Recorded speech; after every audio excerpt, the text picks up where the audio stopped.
I remember the exact moment everything in my life began to shift. It felt like something warm, safe, a quiet afternoon. Nothing bad was supposed to happen. The world felt too still to hide anything ugly underneath it. We were sitting in my sister Lauren's kitchen, the same one she had spent months obsessively repainting herself, uneven strokes and all, laughing about it when she got frustrated, flour still dusted across the counter, her dog pressing against my leg under the table like it always did. Grounding, familiar, normal.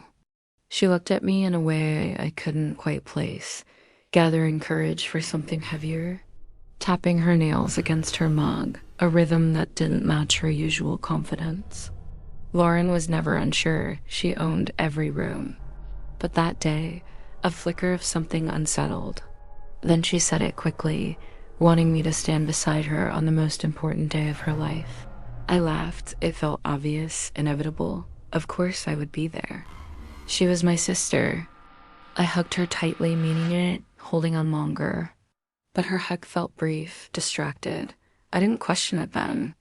My life felt steady, predictable in the best way.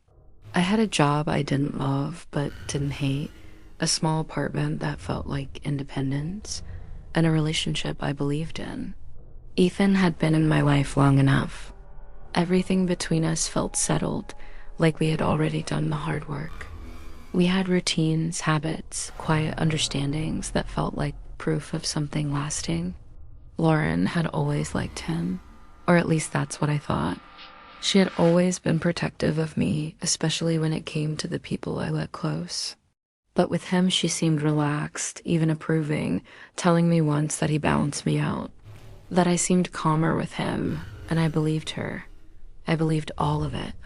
So when she asked me to stand beside her, it felt like everything was aligning, like life was finally moving in the direction it was supposed to.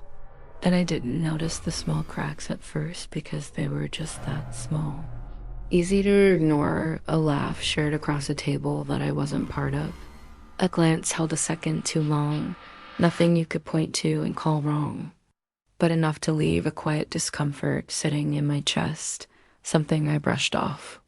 As overthinking, because that's what you do when you trust people, you explain things away. You make them fit into the version of reality you want to believe in. But the feeling didn't go away. It settled in, subtle but persistent, growing louder. In moments when I was alone with my thoughts, and over time I started noticing shifts that didn't have clear explanations, conversations that felt rehearsed, pauses that felt too deliberate. Small inconsistencies that didn't line up no matter how much I tried to make them. And the worst part wasn't any single moment. It was the pattern forming quietly underneath everything. The way normal behavior started to feel like performance, like I was watching something unfold, that everyone else seemed unaware of, and once you start seeing that, it becomes impossible to stop. Every glance, every silence, every distracted response starts to mean something. Even if you don't fully understand what yet, and I remember the moment it stopped being a feeling and started becoming something real, something undeniable, standing there in the middle of an ordinary space. That suddenly didn't feel ordinary anymore, realizing that the version of my life I had been living might not be real at all, but the trust I had built everything on might have been quietly breaking. Long before I ever noticed it, and that realization didn't come all at once like people imagine. It came in fragments, pieces that slowly connected until there was no way to unsee the full picture. And once it was there, fully formed in front of me, everything changed. The past rewrote itself in my mind, every memory shifting under a new light. Every moment carrying a different meaning, and I found myself moving through my days differently. After that, quieter, more aware, watching instead of reacting, listening more than speaking. Not because I wanted to, but because something inside me needed certainty before anything else. Needed clarity in a situation that suddenly felt unstable, and I began to understand that whatever was happening wasn't accidental. It wasn't a misunderstanding or a single mistake. It was something that had been building over time, something that required intention, secrecy, repetition. And that realization changed the way I saw both of them, not just what they might have done, but how easily they had continued acting like nothing was wrong, how natural it seemed for them to maintain the illusion of normalcy, and that was the part that unsettled me the most. Not just the possibility of betrayal, but the effort behind hiding it, the coordination, the silent understanding.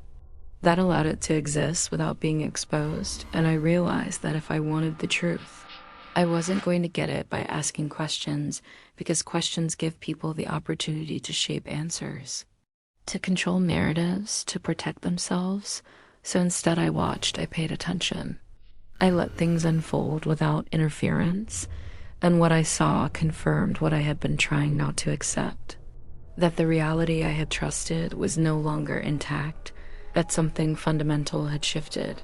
Without my knowledge, and once that understanding settled in, something inside me changed too. The uncertainty gave way to something sharper, more controlled, less emotional, and more deliberate. Like my mind had stopped trying to protect me and started preparing instead. And I knew then that whatever I chose to do next couldn't be impulsive. It couldn't come from anger or hurt alone. It had to come from a place of clarity. Because moments like this don't just pass, they define what comes after. They reshape relationships, identities, entire futures, and I wasn't going to let mine be decided. In confusion or silence, I needed to understand everything fully before I acted, not for them, but for myself. Because once I stepped forward, once I chose to confront what was happening, there would be no going back.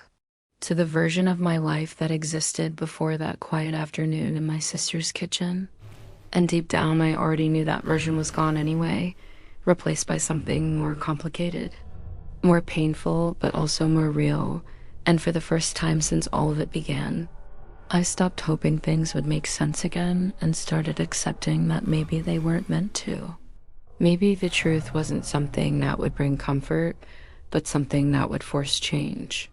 And standing there in the middle of that realization, I understood that whatever happened next wouldn't just reveal who they really were, it would reveal who I was going to be after everything fell apart.